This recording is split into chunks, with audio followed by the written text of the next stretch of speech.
இந்த வீடியோல நம்ம என்ன பார்க்க போறோம் அப்படின்னா ஒரு ஃபேமஸான சைபர் அட்டாக் பத்தி பார்க்கலாம். அந்த அட்டாக் பேர் தான் WannaCry ransomware அட்டாக் அப்படின்னு சொல்லுவோம். ஓகேவா? முதல்ல இது WannaCry ransomware அட்டாக்னா என்ன அப்படின்னு சொல்லிடுறேன். இது வந்து 2017ல ஹேக்கர்ஸால நடத்தப்பட்ட ஒரு அட்டாக். ஓகேவா? இந்த அட்டாக்ஸ்ல என்ன ஆச்சு அப்படின்னா கம்ப்யூட்டர்ல வந்து டிஸ்பிளே ஆயிடுச்சு. அதாவது நீங்க பிட்காயின் கொடுங்க அப்பதான் உங்க டேட்டாவை தருவேன், இல்லைன்னா உங்க டேட்டாவெல்லாம் டெலீட் பண்ணிடுவேன் அப்படின்ற மாதிரி வந்துட்டு டிஸ்பிளே ஆயிடுச்சு. இது எதனால ஆச்சு அப்படின்னு சொல்லி பாத்தீங்கன்னா பழைய ஓல்டு விண்டோஸ்ல வந்துட்டு ஒரு வல்னரபிலிட்டி இருந்துச்சு. அதை ஹேக்கர்ஸ் ஃபைண்ட் பண்ணி அதுல வந்து வைரஸ் ஸ்ப்ரெட் பண்ண வந்து ஆரம்பிச்சிட்டாங்க. ஸோ வந்துட்டு இதுல 150+ கண்ட்ரிஸ் வந்து அஃபெக்ட் ஆச்சு இந்த அட்டாக்னால.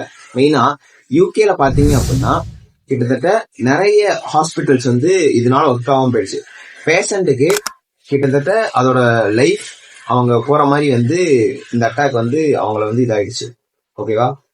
ஸோ நம்ம இதுல இருந்து என்ன கத்துக்கணும் அப்படின்னா முதல்ல சாஃப்ட்வேர் அப்டேட் வந்து ரெகுலரா பண்ணி வச்சிருக்கோம். நெக்ஸ்ட் அவங்க பேக்கப் வந்து கண்டிப்பா எடுத்து வச்சிருக்கணும். ஏன்னா வந்து டேட்டாலாம் ரொம்ப நமக்கு முக்கியம்.